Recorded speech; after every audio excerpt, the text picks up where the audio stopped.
Un grand bravo à tous les camarades qui sont ici présents pour les soutenir, aux camarades de Duralex qui ont réussi à sauver leur entreprise, aux camarades de Saverglass, aux camarades de Veralia, aux camarades de Saint-Gobain, à ceux de Véressence, à la Verrerie ouvrière d'Albi, toujours debout depuis sa fondation par Jean Jaurès, aux camarades de l'énergie qui ont lancé un mouvement de grève depuis le 2 septembre dernier, aux camarades de Tartas qui se sont exprimés tout à l'heure pour raconter comment est-ce qu'ils ont sauvé leur papeterie, aux camarades des GMS qui se battent pour responsabiliser les donneurs d'ordre, pour empêcher qu'ils sacrifient comme aujourd'hui les sous-traitants et qui ont écrit une loi qui est aujourd'hui portée par la Confédération.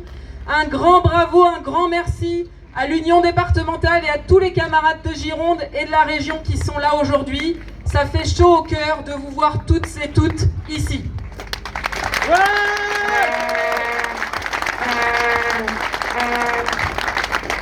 Et puis je voulais aussi féliciter la présence des autres organisations syndicales qui sont présentes aujourd'hui, parce que l'unité syndicale, c'est indispensable pour gagner.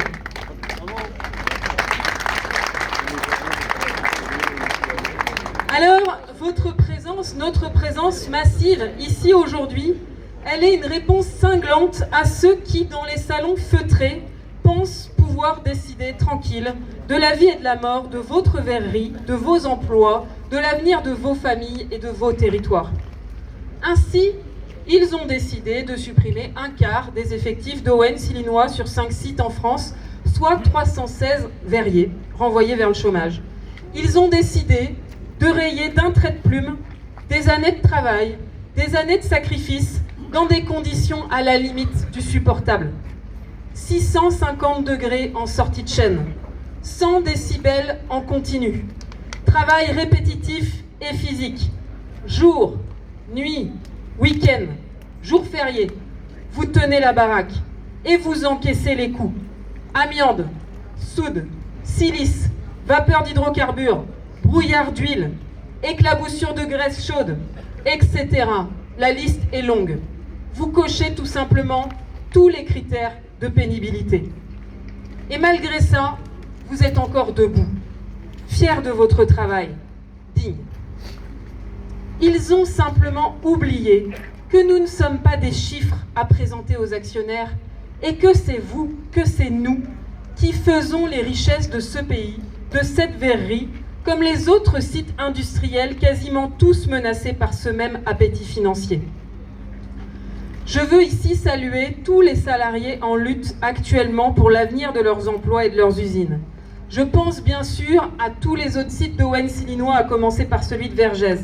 Je pense aussi à nos camarades de Novasco, à nos camarades de Pont-à-Mousson, d'Arcelor et à tous les salariés des près de 450 entreprises qui sont concernées par des plans de licenciement. Partout, c'est la même histoire.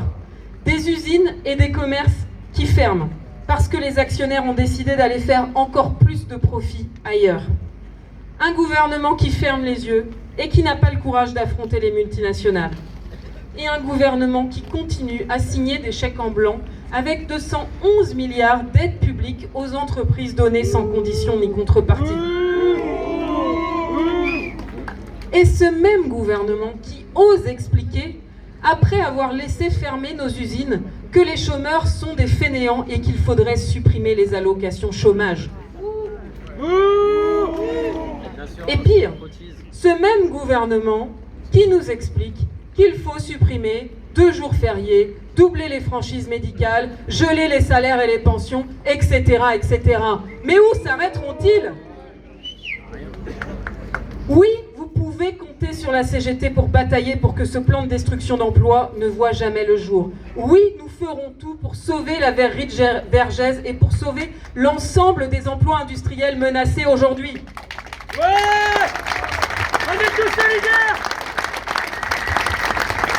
Alors, camarades, cette bataille, nous la gagnerons par notre détermination et par la force des propositions CGT.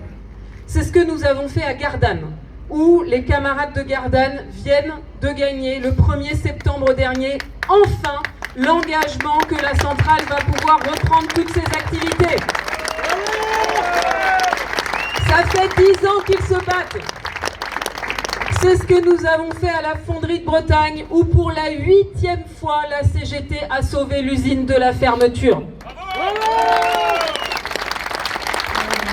C'est ce que nous avons fait à Val-d'Une, où la CGT a sauvé le dernier fabricant de roues et d'essieux de train.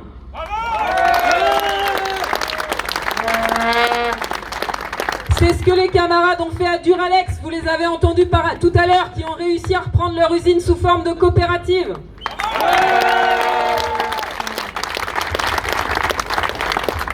C'est ce que nous avons fait à Tartas ou à Chapelle d'Arblay, papeterie que la CGT est en train de relancer.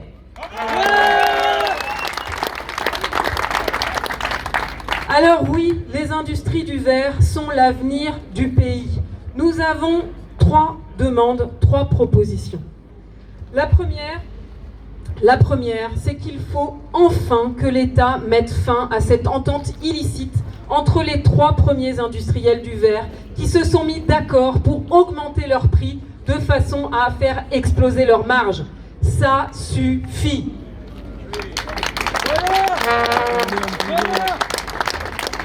La deuxième, c'est qu'il faut que les aides publiques, les millions d'euros d'aides publiques dont se gavent les entreprises, ça a été rappelé au Wen-Silinois, c'est 15 millions d'euros d'aides publiques par an. Il faut que ces aides publiques servent à financer les investissements et la diversification.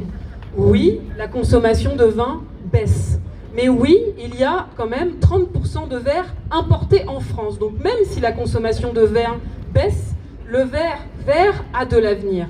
Mais il faut aussi diversifier la production de nos usines et développer le verre blanc et pour cela acheter de nouveaux fours. Les aides dont bénéficient les entreprises, elles doivent être utilisées à ça. Et puis, la troisième proposition que la CGT fait, c'est de mettre enfin en place un grand plan pour développer l'industrie du verre dans le pays. Le verre, c'est l'avenir de l'emballage. Ça n'est plus possible de laisser des emballages jetables proliférer. Les emballages en plastique, c'est des microplastiques partout dans nos organismes, c'est des déchets partout. C'est une catastrophe environnementale. Et comme nos camarades de la chimie le disent, le pétrole est beaucoup trop précieux pour le gaspiller dans des productions jetables. Il faut développer les emballages durables. Il faut développer le verre.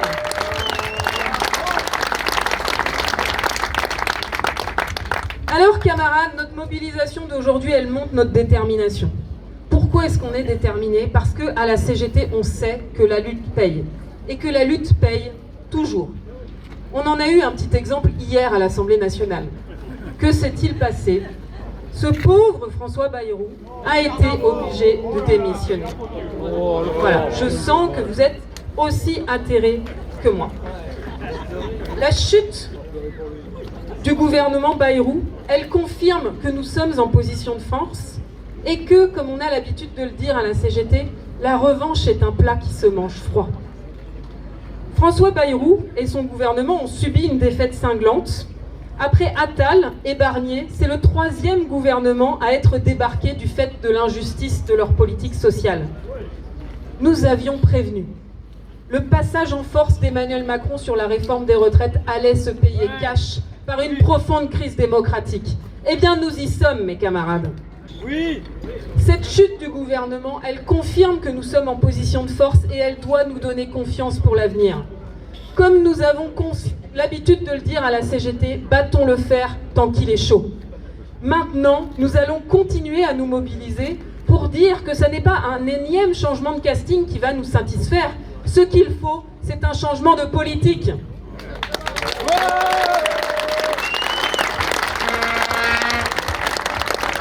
La politique d'Emmanuel Macron, sa politique de cadeaux en direction des plus riches, elle a ruiné le pays. C'est elle qui a vidé les caisses. C'est elle aussi qui met notre industrie dans une situation aussi catastrophique parce que jamais notre déficit commercial n'avait été aussi élevé. Cette politique, nous l'avons payée cash. Nous l'avons payée avec les ordonnances travail, avec 4 réformes de l'assurance chômage, avec une réforme des retraites et avec une baisse des salaires. Nos salaires et nos pensions n'ont toujours pas retrouvé le niveau de 2020.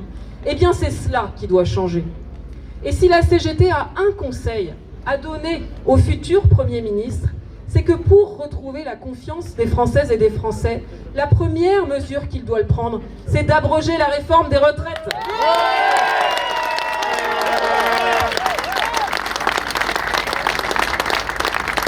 Vous êtes bien placés pour le savoir ici. Non, on ne peut pas travailler jusqu'à 64 ans. Non, quand on est verrier, on peut à peine travailler jusqu'à 55 ans au vu du niveau de pénibilité. Cette réforme est une honte. Il faut l'enterrer.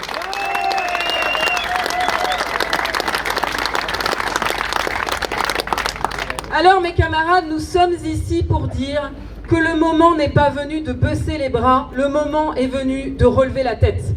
Nous sommes aujourd'hui mobilisés pour défendre les verriers et pour dénoncer les plans de licenciement. Nous serons demain, le 10 septembre, mobilisés dans le cadre de cette initiative citoyenne pour dénoncer le budget Bayrou. La CGT a déposé des préavis de grève partout pour permettre à celles et ceux qui le souhaitent de se mettre en grève. Nous avons d'ores et déjà recensé 715 appels à la grève dans les entreprises et les administrations et 160 rassemblements partout en France.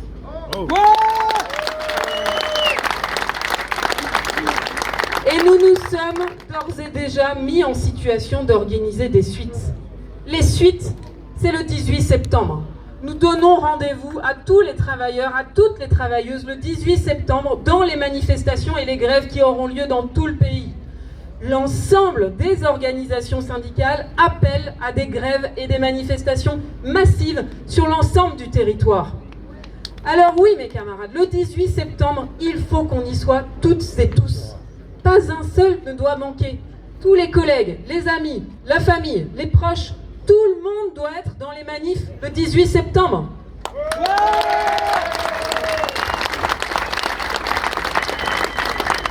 Nous avons obtenu la chute du Premier ministre, maintenant nous voulons une autre politique. Nous voulons la justice fiscale. Nous voulons de l'argent pour nos services publics, pour nos hôpitaux, pour nos écoles, pour nos universités. Nous voulons l'abrogation de la réforme des retraites. Nous voulons l'augmentation des salaires et des pensions. Nous voulons la réindustrialisation et l'arrêt des licenciements. Voilà ce que nous allons aller chercher les 10 et 18 septembre prochains.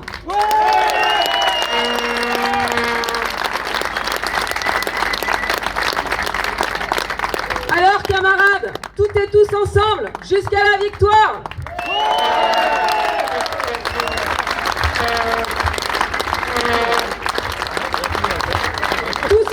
Tous ensemble, ouais. Ouais. Tous ensemble, ouais. Ouais. Tous ensemble, ouais. Ouais. Tous ensemble, ouais. Ouais. Tous ensemble, ouais. Ouais. Tous ensemble, ouais.